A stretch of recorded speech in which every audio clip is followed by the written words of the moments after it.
Committee, Energy and Commercial, that is ably chaired by, That will do. Yeah. That will do. It will allow you to satisfactorily serve as Cabinet Secretary in government, and how will you demonstrate? Your question is about where you're going, something topical that Kenyans are asking. The Regulatory Authority announced a marginal increase. Once people, made an analysis, it's revealed a notable increase in the surge in the road maintenance levy. Do you propose to address, how do you propose to address it? Petroleum. Thank you. Honorable Speaker, first and indeed, I still sit in the House before I eventually resign if and it must be understood that under the Article 94, that I happen to have come from the party that despite President Joe Biden being a Democrat, the leader of majority in the House of Reps is Republican. Okay, when you go to the Senate, it's the vice versa. But therefore, I was simply playing my role first and foremost as a member of Parliament. But above all, I was the leader of the minority. And therefore I was leading my troops, putting the government or the executive to check without prejudice. Secondly, Honorable Speaker,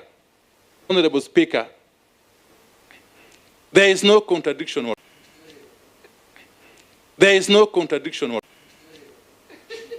Honorable Speaker.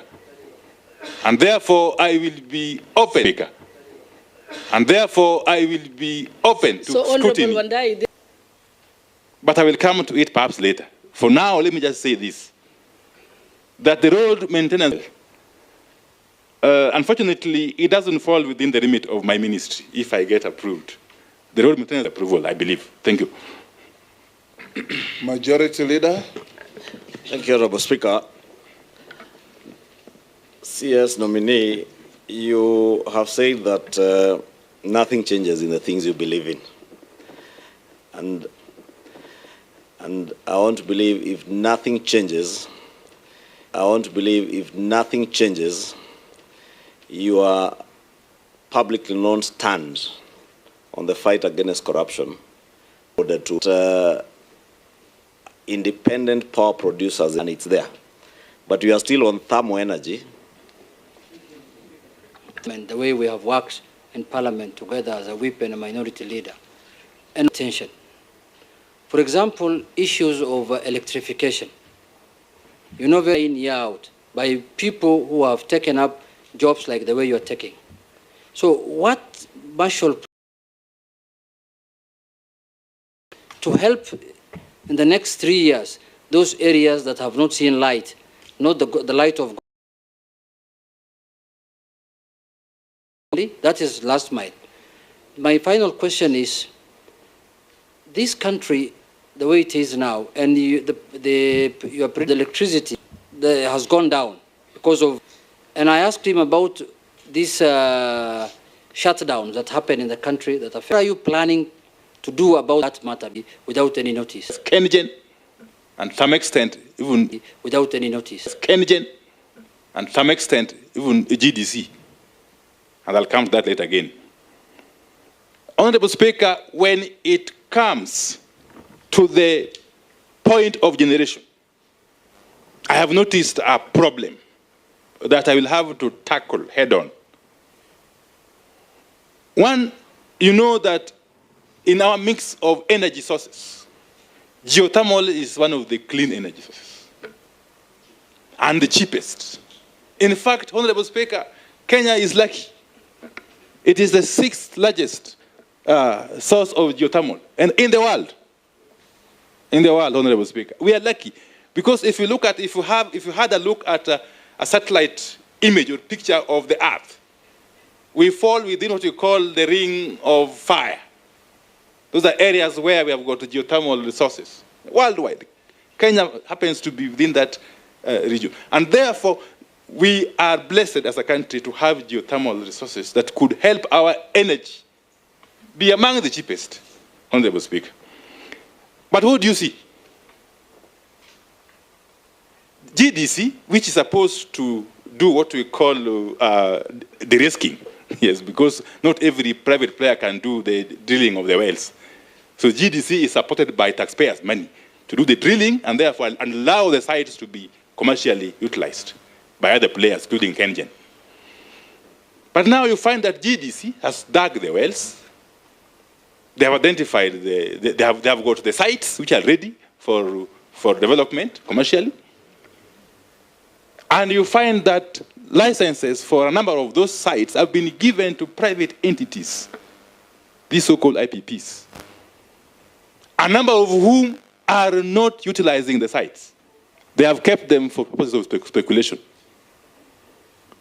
And therefore starving KenGen, which has got excess capacity of opportunities to generate more power, or geothermal power for that matter. Okay? So the country is losing on that account alone. Persons who have been given licenses, what we call geothermal concessions, and they are holding those licenses, which are public assets in my view, whilst KenGen, which is a publicly owned entity, at least by 70%, has the capacity, the expertise, the resources, is not able to get access to those sites to be able to generate for us energy. So that I will have to deal with. But I will have to deal with them by way of first engaging with the Attorney General to see what we can do. What we can do about these licenses that are remaining idle without necessarily exposing the country, of course, okay, to litigation and the likes. But eventually to see to it that in the new dispensation, if such licenses are to be issued, there must be conditions. That you get a license, but you have got certain terms within which to play. That is one. Two, it is this animal that we call take or pay. These are IPPs which have been given, which have signed PPAs, the power producing agreements, with Kenya Power and Lighting Company. And the agreement is such that whatever they generate, you either take it, or if you don't take it, you still pay for it. So really, that is not sustainable. And they are very, very, very long-term agreements. Some running to as long as 20 years. Again, I will have to engage the Office of the Attorney General on how to deal with this. But eventually, of course, I'm aware that there is currently a moratorium on the engagement of IPPs following the Presidential Task Force on PPAs that was established here in 2021.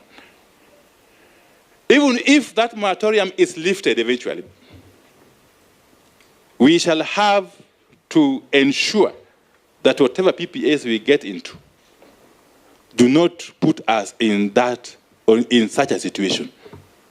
As a matter of fact, my view is that eventually, because currently we have a very robust legal framework, since the enactment of the Energy Act of 2019, one of my first duties within 100 days, if I am lucky to be approved, would be to ensure that the requisite regulations are brought to fruition, because there are different stages of processing, so that the country can benefit fully, can reap the full potential from this robust legislative framework.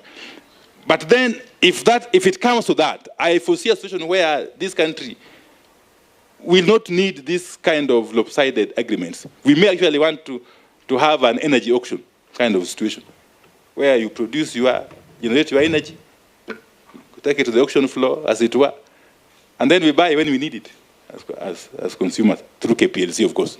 Okay? That is a futuristic view, my Honorable Speaker. Let let me quickly go to the next question, because I'm trying to be, okay.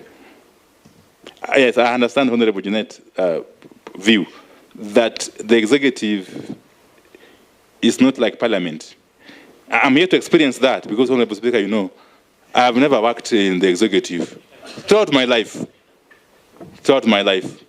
You will get to learn. Yes, yes, so I will get to learn. And I'm a first learner, I believe, Honorable Speaker. So I don't have any qualms that I will be able to fit in fairly well. Honorable Speaker, the immediate issues, which are of concern to nearly all members of the National Assembly, I being one of them, at least for now. The issue of rural electrification, the issue of last mile. Honorable Speaker, I said from the outset that our energy sector is supposed to have been unbundled. But I must add that that unbundling is not yet complete. Why do I say so? You still find Kenya Power and Lighting Company competing with REREC in last mile connections. Honorable Speaker, Kenya Power and Lighting Company is a publicly listed company.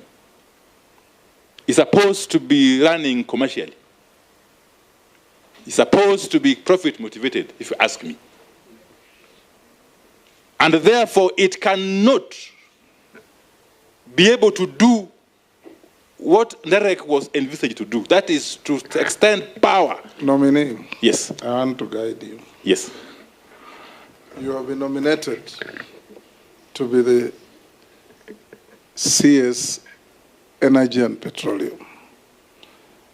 Instead of pontificating on what they are, tell us, if you are confirmed, what do you want to do with them?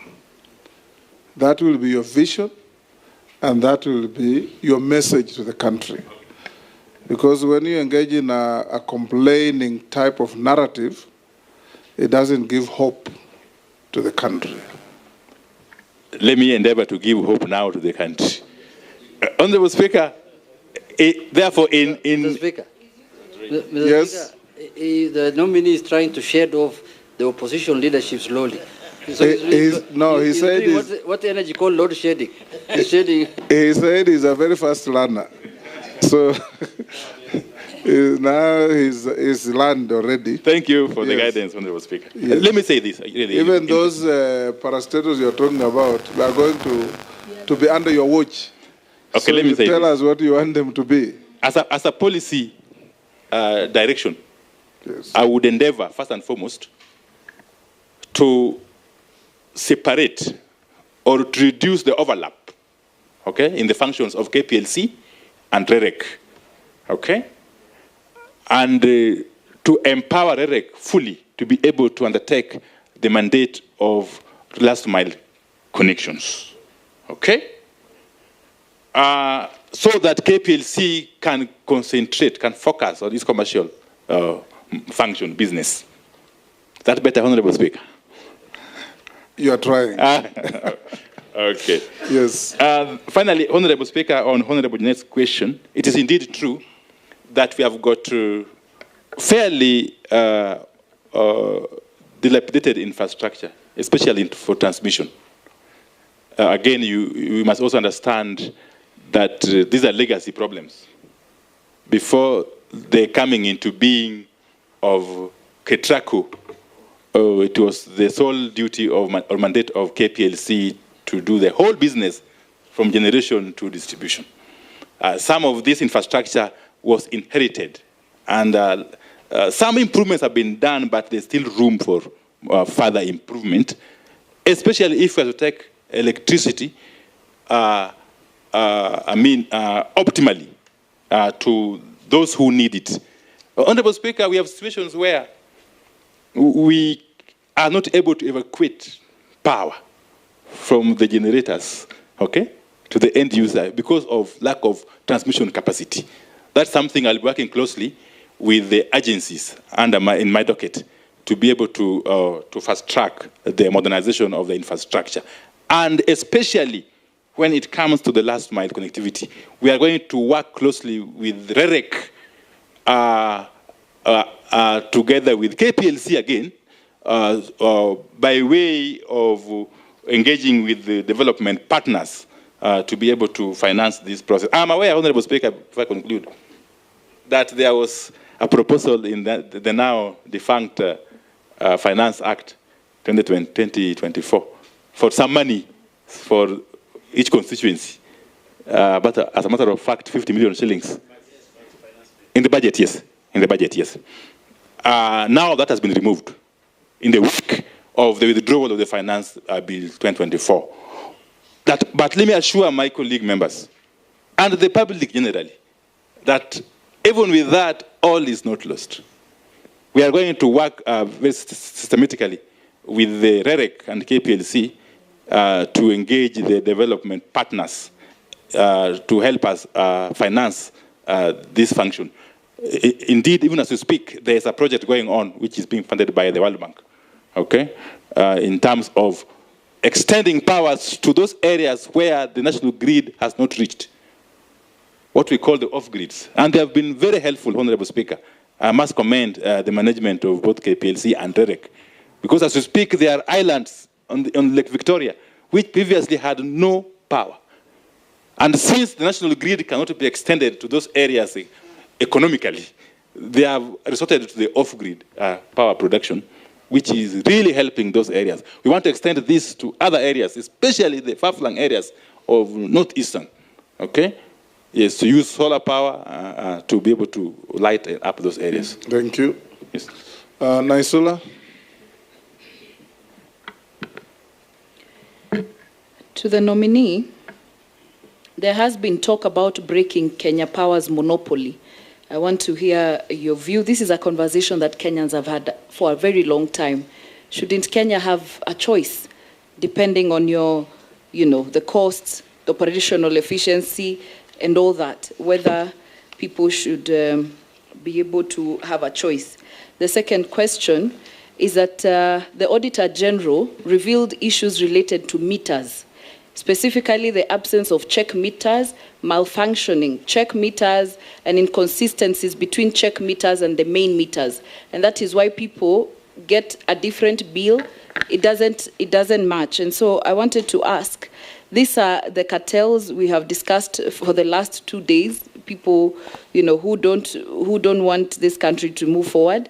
And how do you intend to deal with these electricity cartels and address this irregularity in the metering? Yes, Nelson, we'll take a bundle before you unbundle. Honorable Wandayi, you are heavily opposed to the G2G deal.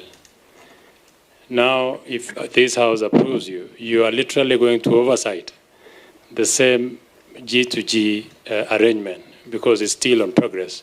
Has your position shifted, or will your position shift if this committee approves you? Posing, take the third one as well. Yeah, thank you, Speaker. Honorable Wandayi, it's a big problem in the entire Western Kenya in terms of clean power, blackouts. The entire northern Kenya, Western Kenya, that is from Nyanza, South Rift and North Rift. Should you get the favor of the House, how will you tackle that very fundamental issue that is almost historic? Number two, Honorable Wandayi, where is tallow oil in Turkana? Go and find out where that animal is. Should have actually produced oil in Kenya. Should be oil producing country. But disappeared. There's a lot of money that has been sunk and nothing is going on. Where is tallow oil? Thank you, Speaker. Okay, let me endeavor to answer these three. Very short. We can take the next Ikaria. Wow, a mouthful. Those are four, and they're all very short. You should answer them with brevity, the same way they are asked. Thank you, Speaker. Just want to follow up on what Naisula was talking about metering.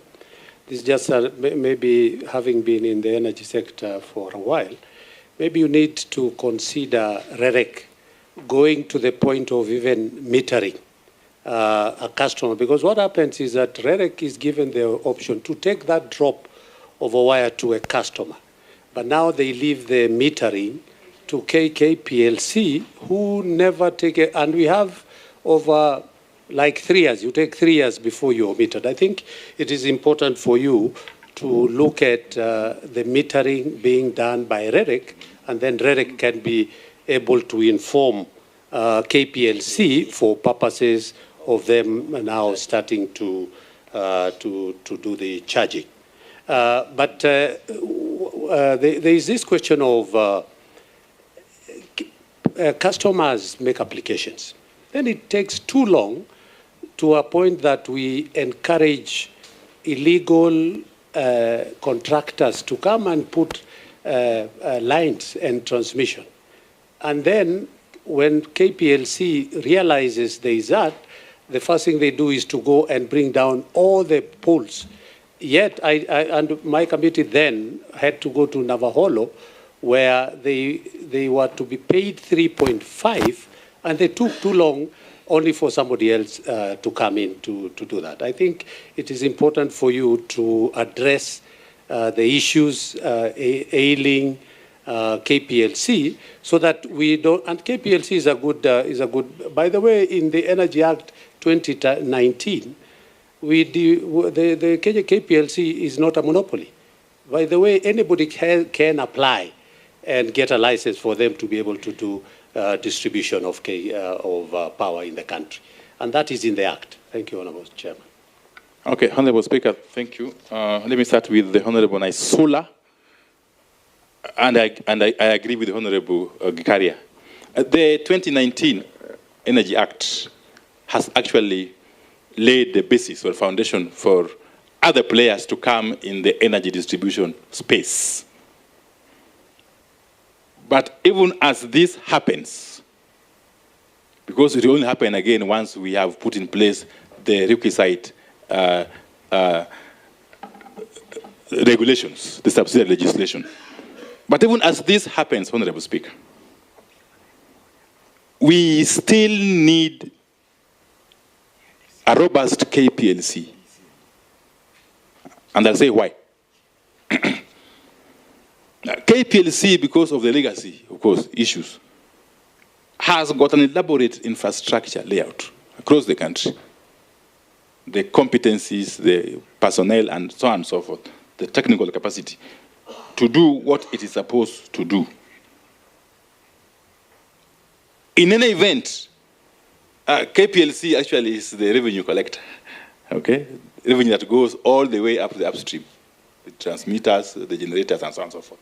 So we still need to ensure that a KPLC is run optimally, is efficient, is effective, even as we open that space of distribution to other players, as envisaged under the Energy Act 2019.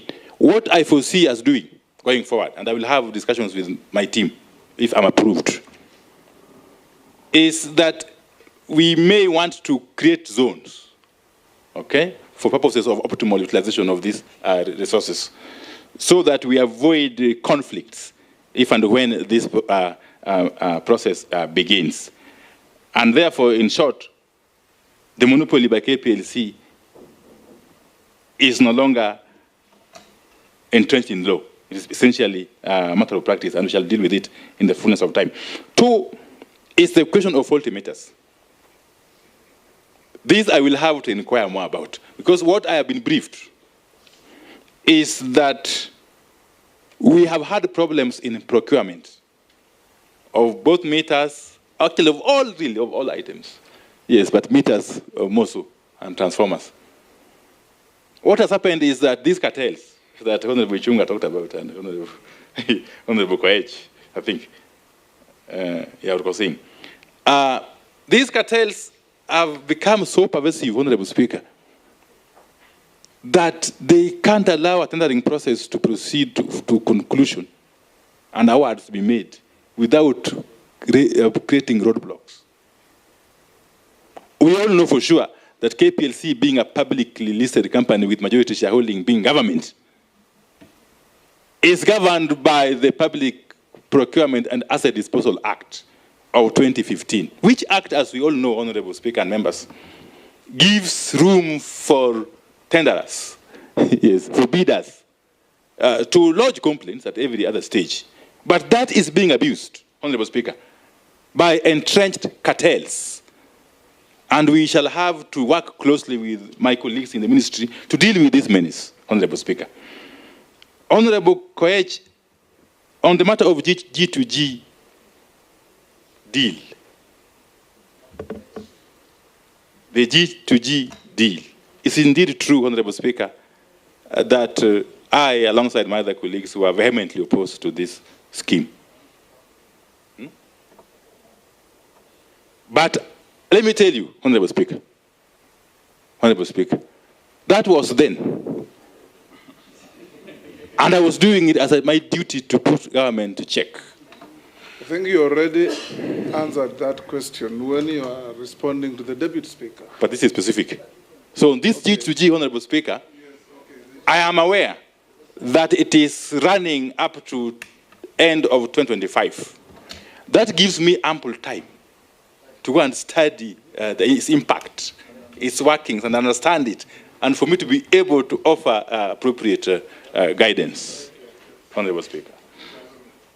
The Honorable was saying, my chair, my good chair, the matter of power outages or inefficiencies in the Western Kenya belt, well, but it is more pervasive in the Western Kenya.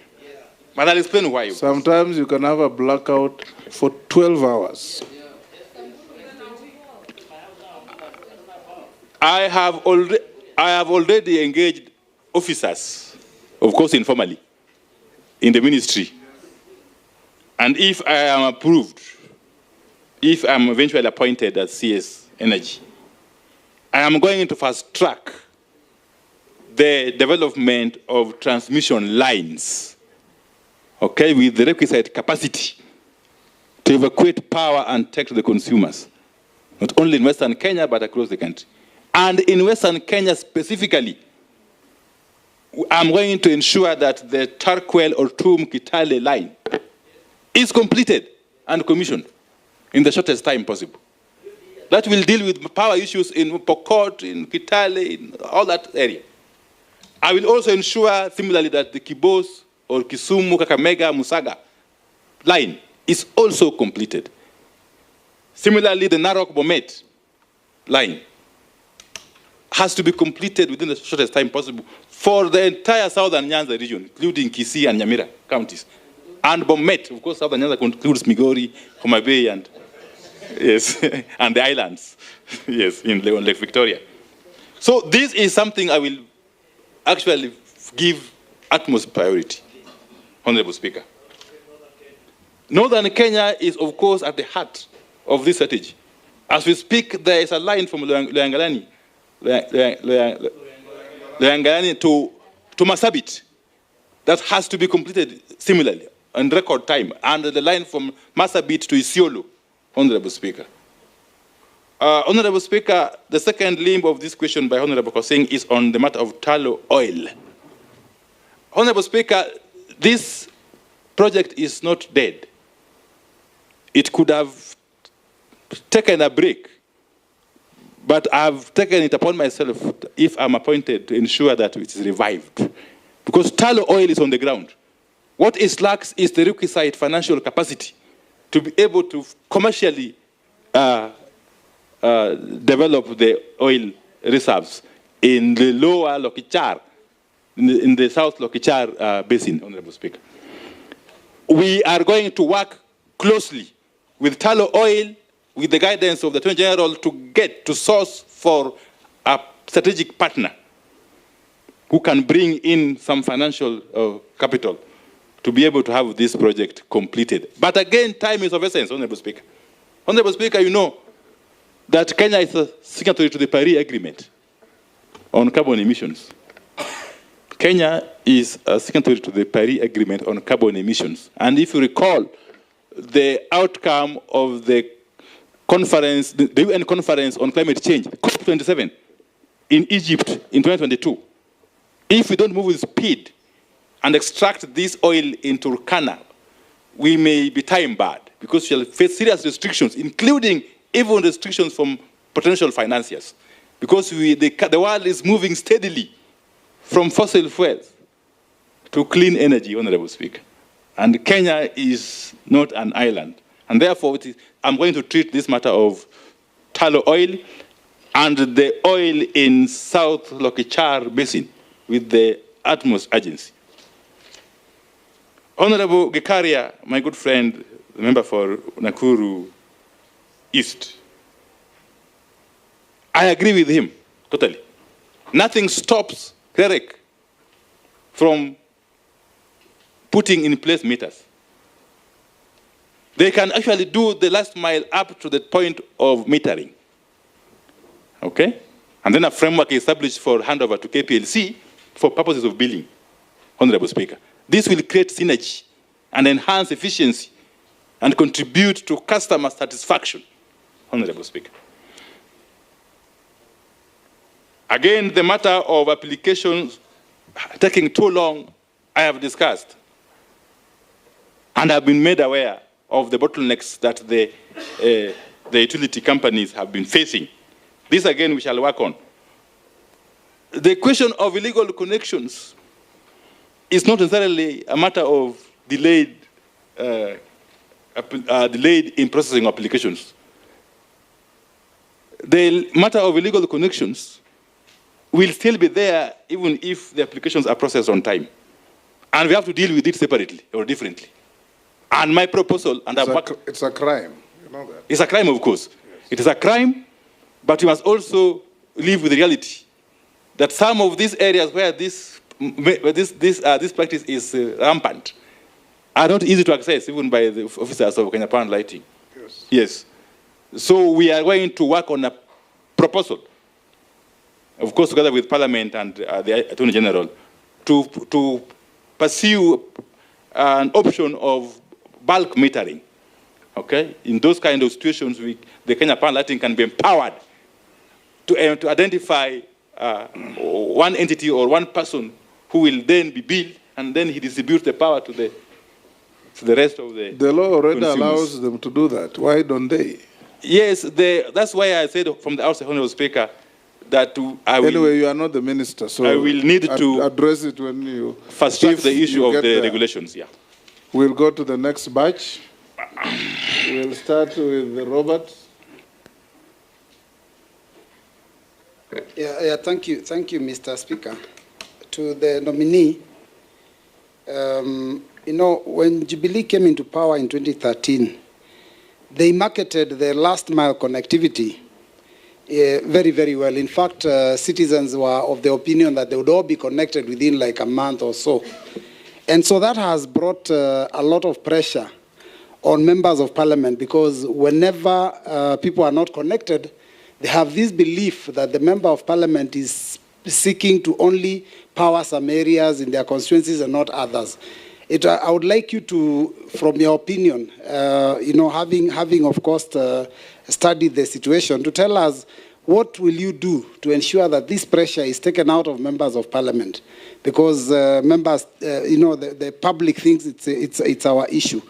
Now, the other issue is an issue of public confidence, Honorable Wandayi, in that office, and considering that you have been also with us in the minority, you know, and I'm saying this because you know what Kenyans out there have said, and it will be important for you to address them from this point. What can you tell those Kenyans that believe that you took advantage of the young Kenyan demonstrators, some of whom died while they were demonstrating, so that you could negotiate your way into government?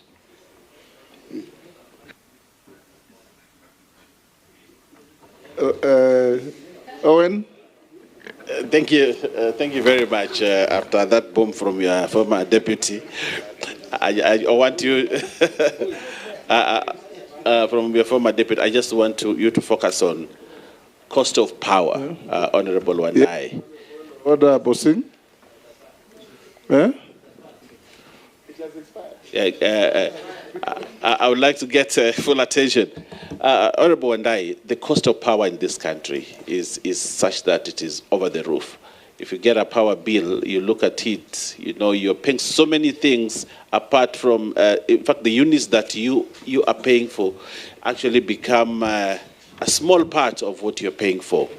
For this country to rise or fall in terms of manufacturing, in terms of production, the cost of living and the prices of items, it all falls and all rises on the sword of power cost, for which, in your statements, you have said this country, in Parliament, many times in Parliament, you've said that the cost of living in this country is very, very high. But one of the biggest contributors of that cost, of that high cost of living, is power. You are in the middle of it. Apart from thinking about reticulation of power, apart from thinking about all these other things, you have a big elephant in the room. How do you bring the cost of power in this country to reduce the cost of life and also to increase manufacturing, industrialization, and all those other things? Thank you, Honorable Wandayi. Rugara. Thank you. Thank you very much, Mr. Speaker. Nominee, the ministry you are just about to take over, if this committee and the House approves you, is one of the key ministries in the country akin to roads, water, and every Kenyan is looking upon you to be connected to electricity.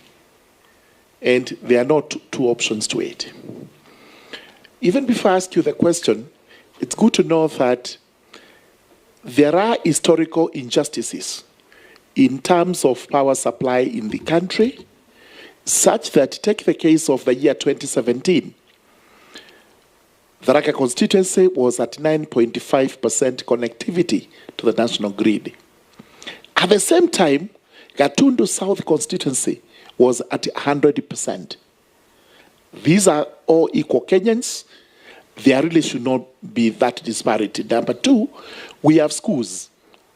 Schools where electricity is just but mandatory.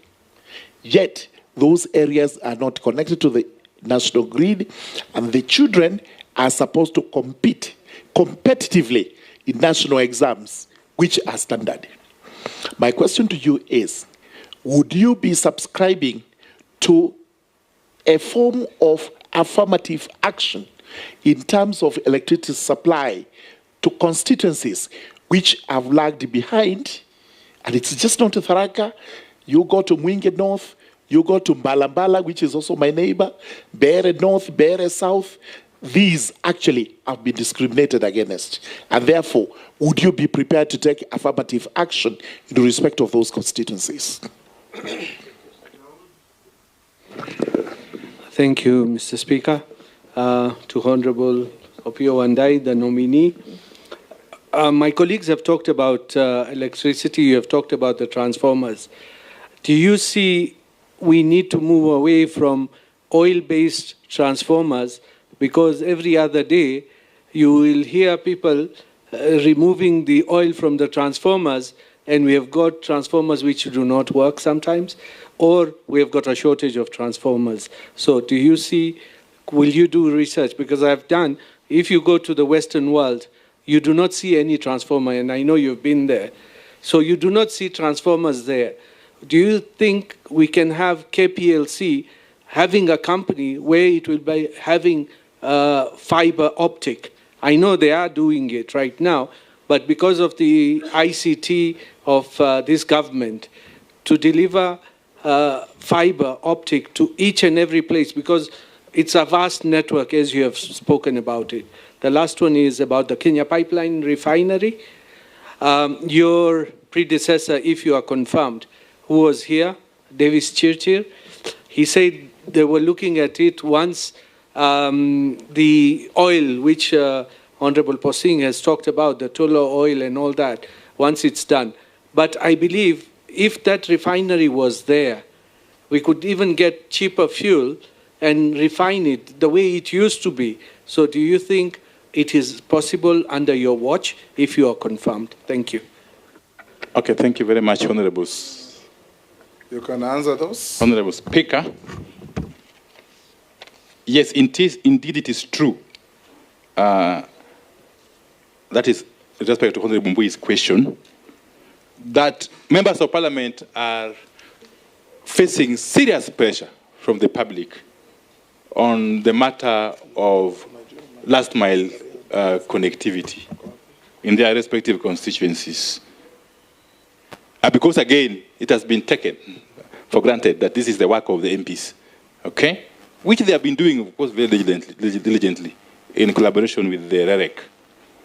Honorable Speaker, what we need to do, in my view, is to properly resource REREC. Properly resource REREC as we work on the efficiencies for this rural electrification to be fast-tracked. As we speak, the data I have is that we are at about 76% penetration. That, of course, is theoretical. Because, you know, in some areas, it's as low as 10%, while in others, it is over 100%. Yes. So I'm very much alive to that fact. In fact, we need also to bring on board counties, county governments. Honorable Speaker, under Schedule 4 of the Constitution, the counties have a role also in energy, more so in street lights. Okay? What has happened in the past is that REREC has been able to build street lights, which street lights go off soon after they are commissioned for lack of payment of bills and maintenance, which they presume is the mandate of the counties, Honorable Speaker. So my view, this state of affairs is not tenable. We must make a decision, and I'll be coming back to Parliament. Okay? We must make a decision as to whether to empower REREC fully, to be able to be in charge of this street lighting, up to including payment of bills. But more importantly, if we can now move away from the grid, national grid, and establish solar street lights, okay, which would be easy to manage in the long term. That's a discussion we must have urgently, because these are important facilities. Honorable Speaker, on the matter of public confidence, as raised by Honorable Mbui, you know, Honorable Speaker, I am very clear in my mind, extremely clear, because I've been on this space for quite some time. The Gen Zs, or the youth, were not raising any different issues from the issues you and I, Honorable Mbui, have raised over the years. They could have had a different style, okay? But the issues they were raising were pertinent issues, which you all agree must be dealt with, okay? And therefore, it is not proper to say that we have taken advantage of the Gen Z's clamor to get into government. First and foremost, Honorable Speaker, I never applied to join the executive, but I was pleasantly surprised and felt greatly honored that my name was recommended. And His Excellency the President went ahead to nominate me. You know the facts. Just answer the questions. So, Honorable Speaker, I still maintain the view that we are not in any way in betrayal of the cause. Don't allow Mbui to bully you. Of the youth, yes. And have no apologies. Yes. But again, Honorable Speaker, as I conclude on that one, you know, we are basically coming on board in a paradigm shift. I'm very pleased that the President has actually declared that we have to adopt a paradigm shift in the management of government and state affairs. And I'm most privileged if I'm in our country. In our country. Yes. Yes. Thank you, Honorable Speaker. We are living in different times. Yes. Yes, so we must also think differently. Sorry. Honorable Speaker, Honorable Baya, you are right. The cost of power is exorbitant in Kenya. Even if you compare ourselves to our neighboring countries, especially Ethiopia and even Uganda, really. But part of the reason why our cost of power is high, is too high, is the exorbitant amount of commercial and technical losses that Kenya Power, especially in cars, Kenya Power loses up to 23% of the power it buys from the generators. Okay? In other words, it doesn't sell. Almost 23% of the power it buys from the generators. Inefficiency and recklessness. Yes, there are many factors. You must assure the country that this will stop.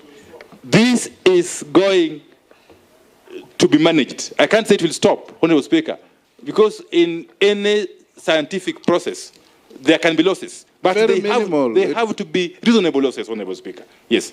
So we are going to work closely with the KPLC, and I'm happy, Honorable Speaker, by the work the KPLC management is doing currently. As a matter of fact, I'm privy to the information that they have done some turnaround. I'm not allowed by the rules of the CMA to get into details. But they have done some turnaround, and they may post some good figures in the coming... Don't be prejudiced by briefs you have received. You'll get there and learn. Thank you, Honorable Speaker. I'm just being optimistic and giving the country hope. To borrow your words. Yes. Okay. Continue. Honorable Speaker, let me dash to the question, by Honorable Dawood. Murugara. Murugara first. Murugara, yes. Honorable Speaker, it is true, there have been historical injustices. Okay? And we must work together in terms of addressing these injustices or these imbalances. We must correct them, that's systematically. But I must also throw a challenge to my colleagues in the National Assembly, because I'm aware that this lopsided allocation of resources, especially on energy and electricity, is also coming from us in Parliament at the budget time. The agencies, the ministries, are receiving printed estimates with figures which they cannot change, they can't touch, which figures are scary, Honorable Speaker. You find one constituency being allocated upwards of 400 million Kenya shillings, while another one is getting a paltry 10 million Kenya shillings in the same financial year. So we must also actually do some introspection as a House to help us in the ministry, if and when I am approved, to deal with this issue. You know, once you bring printed estimates, the ministry, the agencies have got no leg room. They have no room to maneuver. Okay? So these imbalances, this injustice may continue as we watch, Honorable Speaker. There is also the issue of solars for schools. There is currently a very robust project being undertaken by REREC, the solar for schools. We want to follow through this project to ensure that at least every school in this country is able to benefit. Point of order. No. Point of order. George? Point of order. Solar has been tried from time immemorial. It works only for 1 month, 2 months, it just dies. And those schools will remain in the books of KPLC or whoever when actually it is not working. So it doesn't make sense whatsoever for Kenya Power or for RELEC to introduce or to go back to that solar business. Let us get connection to the national grid so that we also assured of constant electricity supply. Point of order, Chairman, on the same. Yes. And you know, this was done mostly from the regions I come from. It is so that if you do electricity, the households around the school also are connected to power. But now if you give us solars, you're just giving to the schools, they're vandalized, they're not working, and you continue to marginalize us on issues to do with electricity. We don't want the solars. Point of order, Speaker. Point of order. And it is vendor-driven, the solars. Yeah, point of order, Chair. I just want to urge my colleagues that, you know, the nominee is actually a nominee. And we are addressing the nominee like the CS for energy, a decision which we are yet to not make. Because the pressure is on him now dealing with solar versus, you know, regular energy. So no, it's important for him to know. We are working on the probabilities. You are being warned of landmines ahead. Okay, thank you. Yes. I'll take a note. Yeah. I've taken note, Honorable Speaker. Let me just proceed quickly to Honorable Dawood. Yes, I've gotten your point on the possibility of moving from oil-based transformers to something else. I need to check with the technical people to be able to give some feedback on that. Honorable Speaker, there's an issue raised, the Honorable Dawood raised, on the Kenya oil refinery. Did you mean refinery or the Kenya pipeline? Oil refinery with the pipeline. Yes. You know, I am aware that the Kenya oil refinery has or is in the process of being acquired by the Kenya Pipeline Company. I will need to get into the details as to the rationale behind this, but I still foresee a very big role for the Kenya oil refinery, at least its installation. Firstly, in terms of the processing of the crude oil, if and when it finally flows from the South Lokichar, yes, to Mombasa. But more importantly, Honorable Speaker, I have come to the realization that this country does not have provision for a strategic reserve of oil. That we can actually, one of these days, wake up and find that we can't bring oil to Mombasa. And then, after some few days or weeks, we are ground to a halt as a country. So I think this facility in Mombasa can still be useful in future, once we work on the strategic oil for the country that can last for at least 90 days. That's the best practice universally, Honorable Speaker. Thank you. You have not answered if KPLC can do the fiber a company. Would it be possible or not? I will also pursue this. Yes. Mary Emase. Thank you. Nominee, you've talked about customer satisfaction.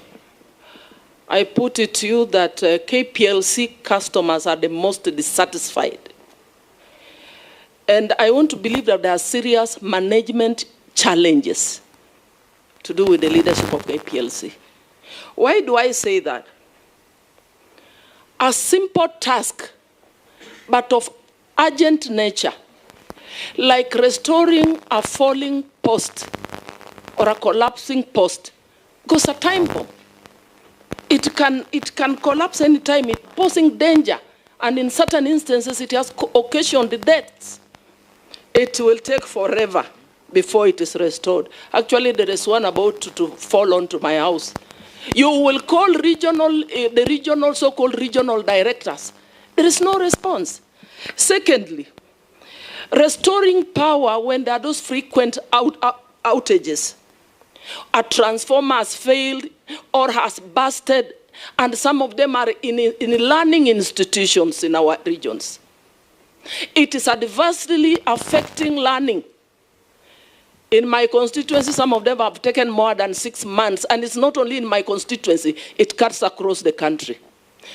If you are actually approved, you tell us what you're going to do about some of these management issues. Meter acquisition, you have applied for meters. And I'm told even these meters are already being adulterated by the cartels in the industry. You will wait forever. Kenyans have to bribe to get meters. Now, knowing the Wandayi that we know, I want to believe you're going to fight corruption in the energy sector.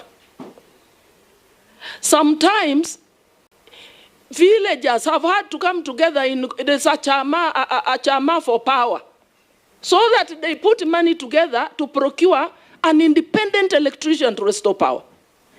This is the Kenya we are living in, Honorable Wandayi. And finally, you've talked about making sure that all the power lines, the projects that are incomplete or ongoing, that you will make sure they are completed in the shortest time possible. And I'm asking myself, Honorable Wandayi, where are you going to get the money from?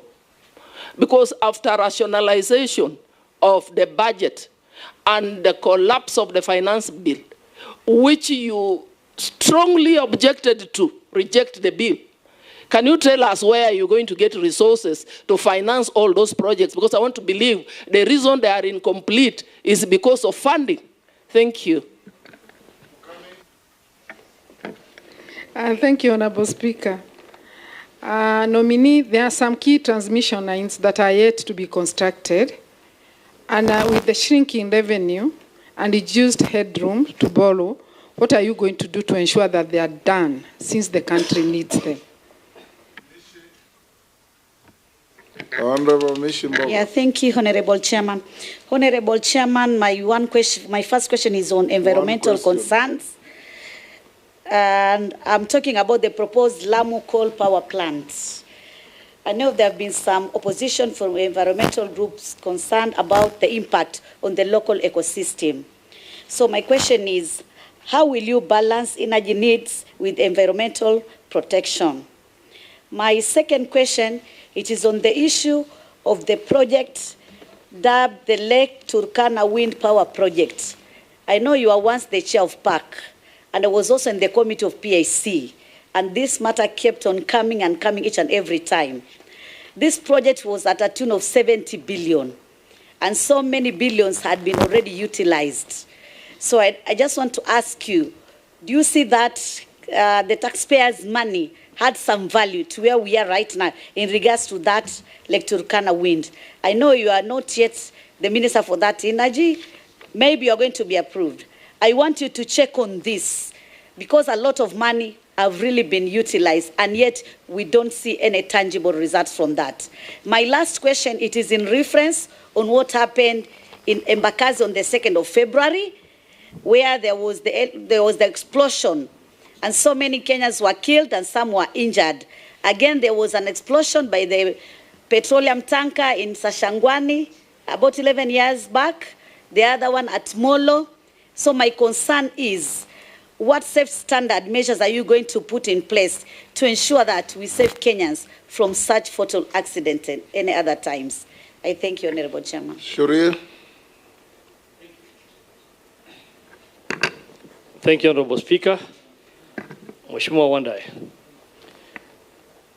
And as my colleague Murugada said, Balambala is connected to the national grid. And when we have power outages, you can imagine in my constituency, just to repair some lines took 7 months, and the people of Balambala were in the dark for 7 months. I appreciate KPLC. I've been trying to call them to fix, which finally they said they will this week. Kindly, if approved, could you look into the turnaround or how fast they can attend to faults within the line? Because you can imagine a whole constituency which produces almost 54 megawatts and adds it to the national grid through solar, being in the dark for 7 months. How will I explain that to my constituents? So kindly look into that. I thank you, Honorable Speaker. It doesn't require kindness, it requires responsibility. You know, he was my leader, so sometimes I have to treat him with the same respect that I did when he was my leader. It requires responsibility. Nominee, can you answer those? Okay, thank you. I'll try to be brief. And again, Honorable Mase is spot on. Yeah, the matter of customer satisfaction is known to all of us in terms of services by KPLC. What I think, without really going into details, because I'm here to assume the office. Honorable Speaker, what I think KPLC requires, and it's a giant company, actually employing over 10,000 people. What I think KPLC requires is an urgent, what we call business process reengineering, to look at the totality, okay, of the architecture of the management of KPLC processes and functions. Honorable Speaker.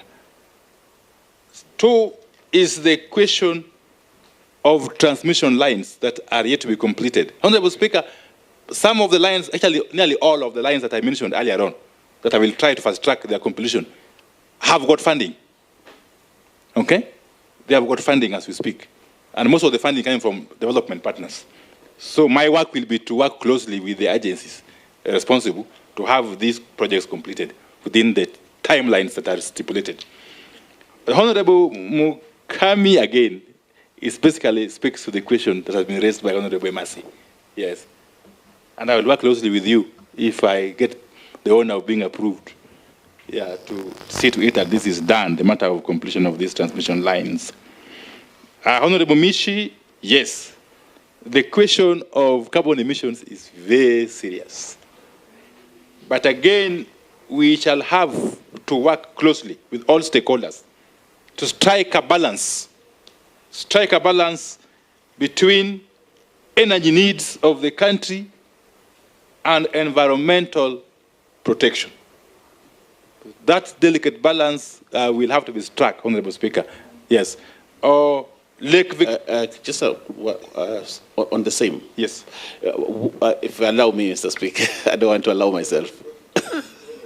Thank you. I would like to ask you a question on nuclear energy. You know, there's a proposal in my... It's not the same. No, He it's... was answering a question on coal. That is coal. This is nuclear. How can it be the same? It's different. Yes. Let him finish answering those questions, then I'll give you... Thank you, Mr. Speaker. Honorable Speaker, Lake Turkana wind project. Honorable Speaker, for sure, this is a matter again of public notoriety. I kept hearing about it when I was in the last parliament, I think. Yeah, it was within the purview of the Committee on Energy and PIC then. I'm aware, despite all the issues that were raised then and even now, that eventually the power is being generated. Okay?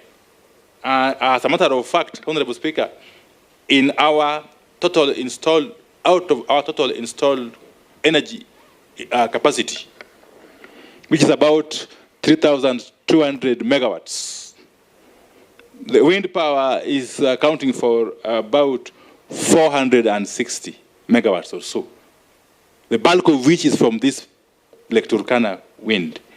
So I will take time once I assume, if and when I assume office, to establish more details surrounding this project, yes, and to draw lessons from it that could inform our future engagement with similar projects. Yeah. Yeah, Honorable Speaker, yes, again, the issue of gas explosion in Bakassi, Sachangwan, and so on and so forth. It's a question of regulation. It's a question of regulation. I will be working closely with EPRA and the enforcement of the law. Yes, I'll work closely with EPRA to see to it that these occurrences are a thing of the past. In fact, Honorable Speaker, one of the areas I'll be focusing on, if I get to be appointed, is to push the LPG uptake by the public in terms of cooking, okay? From the current about 40% to 100% by 2028, actually, 2028. That should be the target, Honorable Speaker. And we are going to work closely with all the relevant players to ensure that we make it possible for the Kenyan people in the countryside and everywhere else to access gas, clean energy for cooking. Because we can no longer continue in the manner we are continuing of using charcoal, using firewood. It's not sustainable, Honorable Speaker. Yeah. And therefore, if for this to happen, we must put in place a proper enforcement mechanism to forestall such unfortunate occurrences that have happened in the past. Honorable Speaker, Honorable Shurie of Mbalambala, again, same issue of response by KPLC that was raised by Honorable Mercy. But I'm also happy that the solar plant in Garissa is really contributing immensely to the national grid. Currently, solar energy is accounting for about 220 megawatts of our total installed capacity, the bulk of which is coming from Garissa. And Mbalambala, to be specific. I'm also happy, Honorable Speaker, to notify honorable members that there's also a line which I need to fast track, a transmission line from Garsen to Garissa, that if completed will also help in connecting the populace around that area to the national grid. Honorable Baya, if you allow me, I just finish with him. Yes. Honorable Baya's question on nuclear energy. He did not finish asking. Now you can ask. I would like to say this. Yes, we must generate electricity through other means, including safe energy like nuclear. There is a proposal to set up a nuclear plant in a place called Uyombo in Kilifi North constituency. And this has elicited a lot of reactions. It's not just about environment, it's just about human beings and preparedness of this country in venturing into nuclear energy and nuclear waste and all that whole realm about nuclear. But the people of Uyombo have said no, they have refused. And looking at many factors, and they have a right, they've been forced, they've been beaten, many things have happened to force them into this nuclear. Would you stand with the people of Uyombo and actually agree with them and look for other sources of energy other than nuclear? Honorable Speaker, let me just take some 2 minutes to explain something. First and foremost, Kenya is a member state of the International Atomic Energy Agency that regulates matters nuclear across the world. And Kenya has adopted the International Atomic Agency's milestone approach in terms of establishing a nuclear energy plant. In this approach, there are phases that we have to go through. I am informed that the first phase, which involves public participation, among other things, has been undertaken. But more importantly, Honorable Speaker, we have even gone further and identified a site, an alternative site, as is required under the framework of the IEA. And the site, Honorable Speaker, is in Kwale County. The alternate site is in Kilifi County. The alternate site is in Kwale County, Honorable Speaker. What I want to assure honorable members, even though I haven't assumed the office, is that once I assume the office, if I do so, I will revisit the matter. Not as a way of stopping it, but as a way of encouraging more holistic involvement of all stakeholders as we move forward. Because this country, Honorable Speaker, my view, that is my personal view now, needs nuclear energy. It is not only clean, but very cheap. Correct. It will only rival geothermal energy in terms of contributing to our base load, Honorable Speaker. Thank you. Russell. Thank you very much, Honorable Speaker. Honorable Wandayi, I think for your information, Lake Turkana Wind Power evacuates 360 megawatts to the national grid. But Marsabit, the main town in the area, is on on diesel generators. That is the inequality that is there. So my question is, in Vision 2030, we as a country project to be a middle-income country and industrialized. But that cannot happen without having power, because 3.3 gigawatts is not enough power to seriously run industries. And there are also many interests in the power sector. Cartels, big corporations who have interest. There are many who have preceded you. I really want to hear from you, what is it different that you are likely to do? Honorable Mbuya said something, Juneta said something, and you come from some other corner. Maybe you bring a new type of thinking to all this. Maybe you will share with us. Thank you, Honorable Speaker. Thank you very much, Speaker. Honorable Wandayi, the nominee, I want to look at Kenyans and to tell them what new formula are you going to bring to the energy sector to see the pump of oil in the petrol station go down and to see the purchase of electricity in this country goes down by at least 30%. Thank you. Thank you, Mr. Speaker. I just want to follow up where Honorable Imase left, Mary. Billing of Kenya Power, if you do get through, if there is wrong billing, you have to pay before you even complain. It's like KRA. So if you do go in, would you probably talk to them and, you know, if there's a dispute, of course you don't pay the whole thing. Thank you. Honorable Speaker, beginning with the Honorable Rasso's question, yes, it's indeed true that the Turkana power, wind power, the energy from it is not going to Marsabit. Okay? And of course, this is a factor of transmission, Honorable Speaker, which I said earlier on is, and in fact, there are now plans to take it down to Mombasa. Yes, to Mariakani. Yeah. So I think we still have to look at our transmission network and see how cost-effectively we can re-engineer it to serve the country better. Honorable Speaker, Honorable Rasso has spoken about a very serious issue here. Kenya, of course, aspires to be a middle-income economy. This is according to the country's Vision 2030, which is in line with the East Africa Community's Vision 2030 also. Yeah. Honorable Speaker, there is no way we are going to industrialize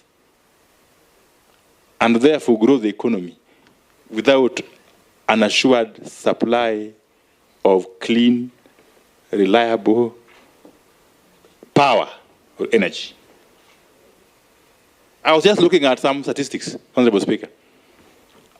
A state like California in the US, which is the same landmass as Kenya, has got an installed capacity of 60,000 megawatts. The peak requirement, I'm told, is about 40,000 megawatts. Kenya has got an installed capacity of 3,200 megawatts with a peak requirement of 2,200 megawatts. So we are playing in different leagues, and yet we want to grow through industrialization. My take is that we must increase our installed capacity based on clean energy sources. Geothermal, of course hydro, even if it is not very reliable, because sometimes we get prolonged drought. But we must continue to increase this. And that's why I'll be very keen ensuring how licensing for these geothermal sites is done going forward. We have to give the Kenyan the capacity, the mandate to generate more power, okay, which then will attract investors. Because once we have got enough power, Honorable Speaker, people will come and establish industries. There's a school of thought that has it that first of all we establish the industrial parks, then power will. I don't think we have to find a balance, Honorable Speaker. The fact of the matter is that we need cheap power or energy for us to attract investments and for the economy to grow eventually. Honorable Mule, the pump price of fuel, we must understand, is not just a simple matter. What contributes to eventual pump price of fuel, I think, are threefold. One is the landed cost. Landed cost at Mombasa, of course, will vary from time to time based on other factors globally, including the war in Ukraine. Now, the other day you saw the Hamas leader was killed. It creates shocks in the oil market. Correct. All those factors will contribute to the landed price, landed cost at Mombasa. That's one factor. And we have no control over that as a country. The second factor is taxes and levies, which to a large extent is determined by the House, the National Assembly and the Senate, I believe. So I'll be working closely with you if I get appointed to address that. But the third factor, Honorable Speaker, which we as a ministry may have more control over, is the question of storage and transportation of fuel, the logistics. And on this score, I will be working closely with the Kenya Pipeline Company to enhance efficiencies I'm happy to note that there are opportunities for the Kenya Pipeline Company to extend its pipeline, which is currently about 1,340 kilometers, from Mombasa to Kisumu and Eldoret. There are opportunities to extend that pipeline to Kampala and eventually to Kigali, and possibly to DRC, Honorable Speaker. If and when we do that, then KPLC will be able to generate more revenues, okay, and reduce its costs, operational cost, which of course goes into the pump price, you know. Honorable Speaker, you know, you are aware that Uganda has, since this month, I think, started importing its fuel directly. But even still, it's using our pipeline, okay, which is a benefit to us. We're not losing anything, really. Previously, we would... The pipeline world over is a highway. Correct. Yes. And they're paying us. Previously, out of the 100% imported fuel or petroleum products, Uganda would take 20%. But now that 20%, it is importing directly, but still passing through our pipeline. How I wish the extended pipeline to Kampala and DRC could be owned by Kenya, you know, Honorable Speaker, if it's possible. Because pipeline makes money in two ways. One, by the volume that goes through it. Two, by the distance that volume travels. So I think we have got serious opportunities to make Kenya Pipeline Company more competitive, even now it is posting fairly good profits. Pipelines all over the world are not constructed with domestic resources. They're so lucrative that any lender will give you money. So it's up to you to go and organize. Thank you. I think it's finished, basically. Yes. Yes. I'm going to look at yes. Why they are billing you incorrectly, Honorable Dawood, and other. Okay, another consumers here. Nominee, let me ask you a question or two. Kenya Power is a monopoly. In fact, the biggest monopoly in this country.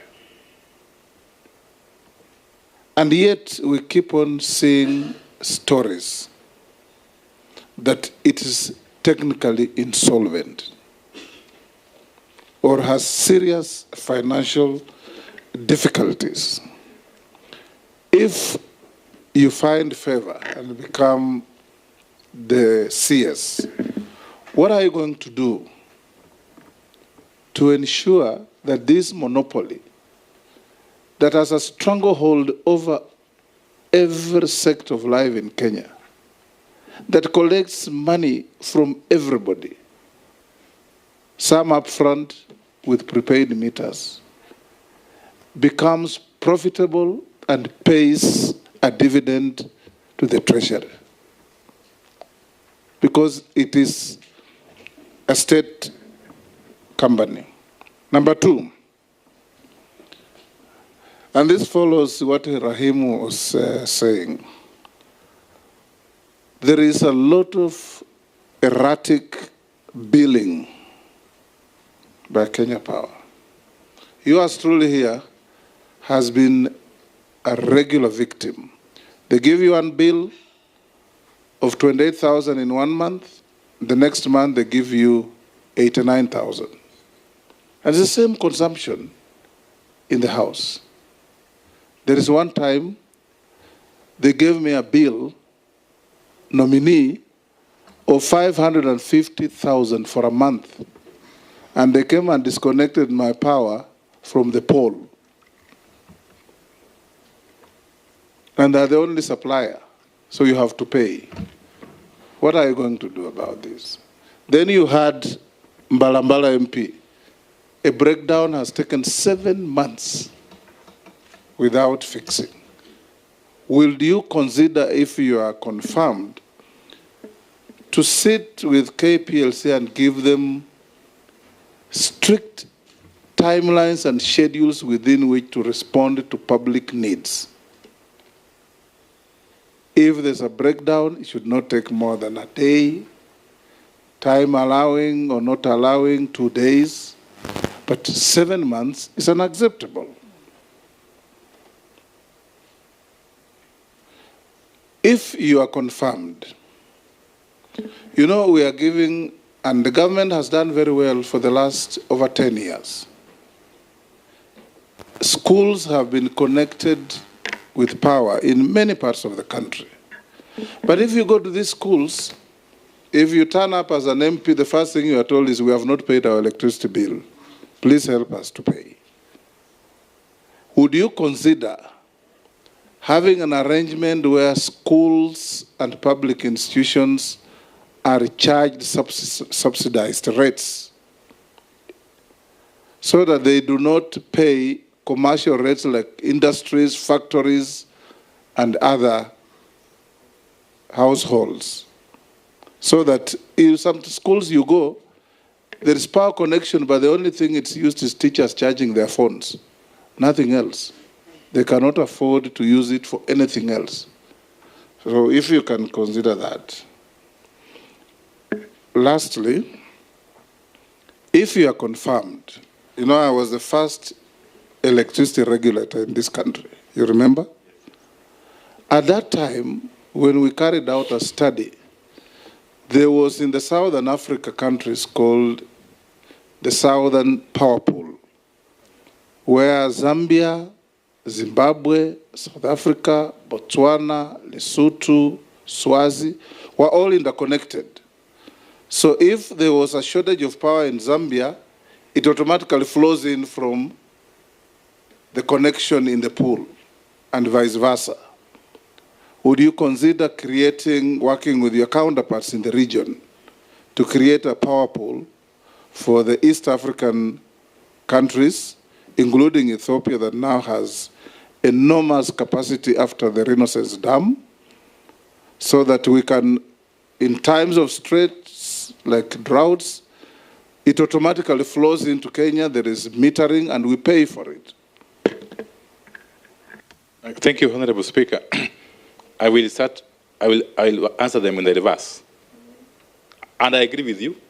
We have no option but join in the East Africa Power Pool. First, as a way of creating for our actors additional market. So that if we do what we are promised to do of increasing our installed capacity, then excess energy can find an outlet, Honorable Speaker.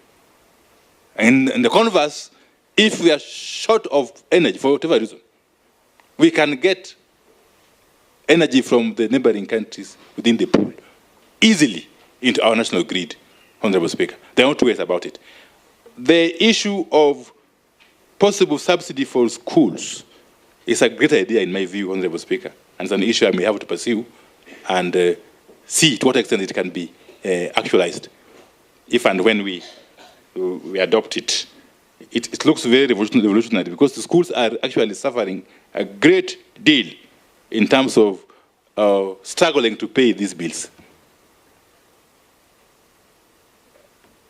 And the issue of erratic billing by KPLC, which was clearly indicated earlier on by Honorable Dawood. The issue of KPLC profitability, despite being a monopoly.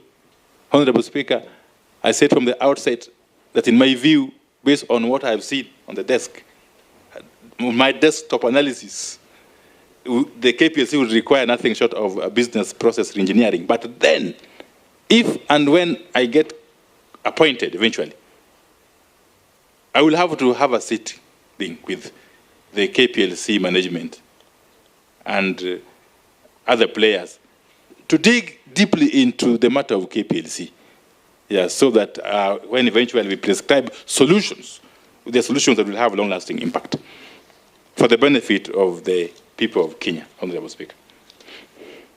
Thank you.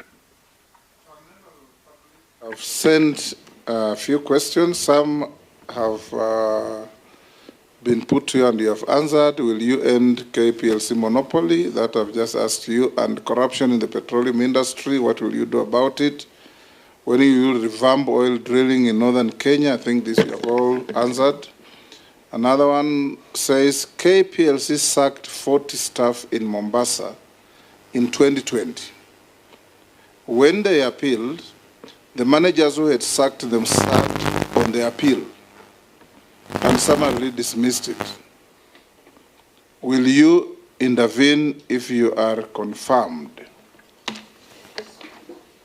Then other one, yes, Maya. The other one is, what strategies do you plan to implement to reduce or eliminate power outages and improve the reliability of electricity supply across the country? This you have answered. Can you outline specific measures to enhance the efficiency and capacity of the national grid? You have answered. Illegal power connections not only result in significant revenue losses, but also pose serious safety risks. What steps will you take to curb illegal power connections and ensure that all consumers are legally and safely connected to the electricity grid? How will you collaborate with law enforcement and other relevant agencies to address this issue comprehensively? I think you have also touched on that. And finally, it's to also indicate to you, nominee, that in comparable jurisdictions like Philippines, power losses amount to just about 5 to 6%. And here you talked of what, 40%? 23%. It's unacceptable. Owen? Yeah, I have a question here from one of the people watching. It says, hello, Mheshimiwa, my name is Kibor, an employee of KPLC and a skilled contract. Can you ask Honorable OPIYO why we've stayed almost 5 years under contract, yet they bring unskilled employees instead of hiring us? And he says, we have 892 skilled fundis who are under contract in KPLC, and they have refused to hire. You are not a minister. You will not answer that. And you are not solving industrial problems in KPLC. Yes, you are being vetted. Yes. Honorable members, we'll now... Yes, Mary? From? No. You have? Go ahead. One only.